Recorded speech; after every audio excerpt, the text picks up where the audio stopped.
दोस्तों, स्वागत है आपका हमारे चैनल देसी हॉरर पॉडकास्ट में। मैं हूं आपका होस्ट और दोस्त गुमनाम।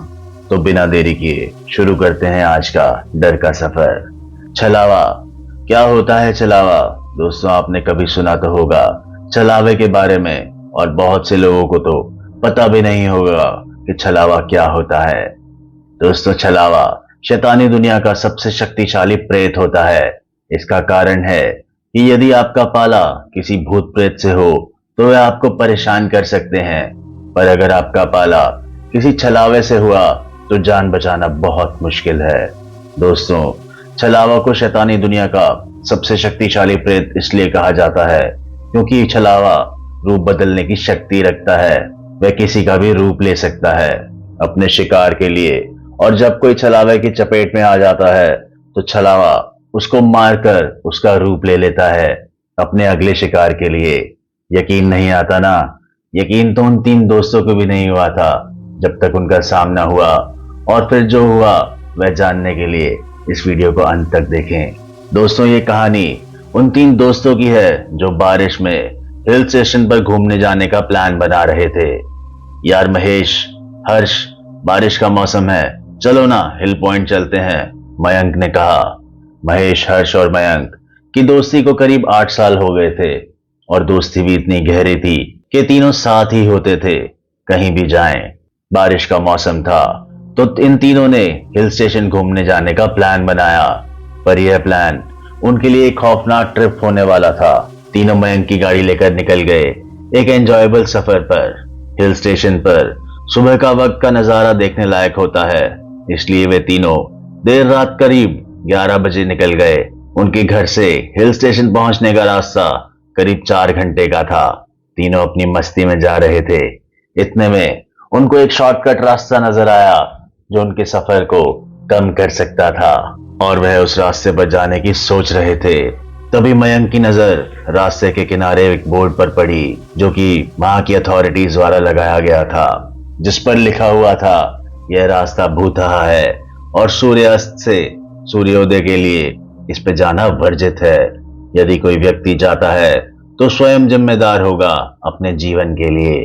इसे पढ़कर मयंक और महेश ने उस रास्ते पर जाने से मना कर दिया, पर हर्ष ने कहा चलो जाते हैं इसी रास्ते से, देखते हैं भूत को, और हंसने लगा।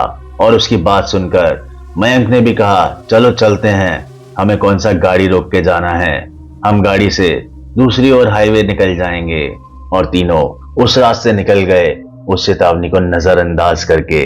दोस्तों, कुछ दूरी काटने पर बारिश शुरू हो गई, जिस वजह से वे गाड़ी को धीरे धीरे चलाने लगे। करीब 5 किलोमीटर का रास्ता कट चुका था, तभी अचानक उनकी गाड़ी में कुछ गड़बड़ी होने लगी और गाड़ी बंद हो गई। इससे वे तीनों डर गए। सुनसान रास्ता, ऊपर से बारिश, और ऐसे में गाड़ी के बंद होने पे वो तीनों एक दूसरे पर गुस्सा करने लगे, और तीनों का डर बहुत ज्यादा बढ़ने लगा। तीनों को रास्ते में शुरुआत में लगा हुआ चेतावनी का बोर्ड याद आने लगा। अब तीनों में से किसी में हिम्मत नहीं हो रही थी कि गाड़ी से उतर कर देखे कि गाड़ी को क्या हुआ है। कुछ देर बाद मयंक ने हिम्मत करी और वह गाड़ी का बोनट खोल के देख रहा था, लेकिन उसे कुछ न समझ आया, और कुछ न समझ आने पर वो वापस गाड़ी में आकर बैठ गया और गाड़ी का सेल मारने लगा। तभी गाड़ी शुरू हो गई। तीनों फिर निकल पड़े, और कुछ दूरी पर पहुंचने पर हर्ष ने पीछे बैठे महेश को आवाज लगाई, पर महेश ने कुछ जवाब ना दिया। इस पर मयंक ने शीशे में देखा तो महेश नजर ही नहीं आ रहा था। मयंक ने गाड़ी रुकवा दी और मयंक और हर्ष ने महेश को गाड़ी में ढूंढा, पर महेश के ना मिलने पर दोनों बहुत डर गए। कहीं महेश वहीं तो नहीं रह गया जहां गाड़ी खराब हुई थी? हर्ष ने मयंक से पूछा। हाँ यार, मुझे भी यही लग रहा है, मयंक ने कहा, और गाड़ी वापस घुमा ली और महेश को लेने पहुंचे जहां पर गाड़ी खराब हुई थी। वहां पहुंचने पर उनको महेश के ना मिलने पर वो दोनों और ज्यादा डर गए और महेश को खोजना शुरू कर दिया। बहुत खोजने के बाद उनको एक ढाबा नजर आया और दोनों ने वहां जाकर पूछने की कोशिश करी, पर उनको ढाबे पर कोई भी कुछ जवाब नहीं दे रहा था, और ना ही महेश का फोन लग रहा था। कुछ देर बाद हर्ष को वह चेतावनी वाला बोर्ड याद आया और वे समझ गया कि ये सब छलावा है। उसने मयंक को बोला वहां से निकलने के लिए और वे दोनों गाड़ी के पास आए। तभी वहां उनको एक आदमी मिला जिसने उनको बताया कि यहाँ रात को छलावा होता है, वे दोनों यहाँ क्या कर रहे हैं। उस आदमी की बात सुनकर हर्ष ने उसको बताया कि वो दोनों महेश नाम के उसके दोस्त की खोज कर रहे हैं, पर वह आदमी ने उनको अपने साथ आने को बोला और छलावे से खुद की जान बचाने को बोला। जब उस अनजान आदमी ने मयंक और हर्ष को अपने साथ आने को और छलावा से अपनी जान बचाने को कहा तो मयंक को कुछ गड़बड़ लगा और मयंक ने उसके साथ जाने से मना कर दिया। वह अनजान आदमी वहां से चला गया। तब मयंक ने हर्ष से कहा कि ये आदमी इतनी रात को यहाँ क्या कर रहा होगा, मुझे तो कुछ गड़बड़ लग रही है। इतना कहते ही हर्ष की नजर महेश पर पड़ी और दोनों महेश के पास भागकर गए और महेश से कहने लगे कि कहाँ चला गया था तू, चल हमें निकलना होगा यहाँ से। इतने में महेश ने कहा कि मैं एक शॉर्टकट जानता हूँ, चलो मेरे साथ। पर फिर मयंक को फिर से कुछ गड़बड़ लगी और मयंक ने हर्ष से कहा कि ये छलावा है, हर्ष भाग यहाँ से। दोनों वहां से भागने लगे। इतने में महेश दोनों के सामने आ गया और जैसे ही महेश उनके सामने आया उन्होंने देखा कि महेश के हाथ में एक बड़ा छुरा था और महेश ने हर्ष पर हमला करने की कोशिश करी। दोस्तों, महेश की आंखें लाल थी और जीभ हल्की सी बाहर निकली हुई थी।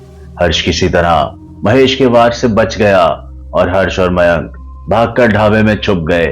थोड़ी देर छुपे रहने के बाद अचानक से हर्ष को उसके कंधे पर किसी पक्षी के बैठे होने का एहसास हुआ। उसने मुड़कर देखा तो आधा कटा हुआ एक उल्लू उसके कंधे पर बैठा था। उसे देखकर हर्ष बहुत डर गया और चिल्लाकर वहां से भागने लगा। भागते हुए उसे एहसास हुआ कि मयंक भी कहीं नजर नहीं आ रहा था। थोड़ी दूर भागने के बाद उसने देखा कि महेश ने मयंक को अपने सामने लिटा रखा था और वहां वो उसका दिल निकाल के खा रहा था। ये देख हर्ष के होश उड़ गए और वो अपनी गाड़ी की तरफ भागा। हर्ष को एहसास हो चुका था कि महेश और मयंक छलावे की चपेट में आ चुके हैं। हर्ष इतनी तेज भाग रहा था कि भागते भागते वो एक गड्ढे में गिर गया और वहीं बेहोश हो गया। 2 दिन बाद जब उसकी आंख खुली तो उसने पाया कि वो एक हॉस्पिटल में है और डॉक्टर्स और पुलिस वालों से घिरा हुआ है। हर्ष के पूछने पर पुलिस वालों ने उसे बताया कि अचानक उस रास्ते से एक स्थानीय आदमी पुलिस स्टेशन आया और उसने 3 लोगों के बारे में बताया जो उस रास्ते में फंसे हुए हैं। दोस्तों, ये वही आदमी था जो उन लोगों को भाग जाने को बोल रहा था। स्थानीय लोगों के पास हमेशा छलावों से बचने के उपाय होते हैं। तब पुलिस वाले सुबह होने पर वहां गए और हर्ष को बेहोशी की हालत में हॉस्पिटल ले आए। साथ ही साथ उन्हें 2 लोगों की लाशें मिली। जब हर्ष से शिनाख्त कराई गई तो वो लाशें महेश और मयंक की थी जो कि खून से सनी हुई थी तथा उनकी आधी बॉडी उधड़ी पड़ी थी। उन्हें देख हर्ष को अपनी करनी पर बहुत पछतावा हुआ। दोस्तों, हर्ष आज भी एक मानसिक रोगी है। उस रात ने उसे झकझोर कर रख दिया था। कहते हैं कि इंसानी फितरत मजाक करने की होती है, लेकिन कई बार वो मजाक हमारी मौत को दावत दे देता है। कैसी लगी आपको आज की ये स्टोरी? कमेंट करके जरूर बताएं।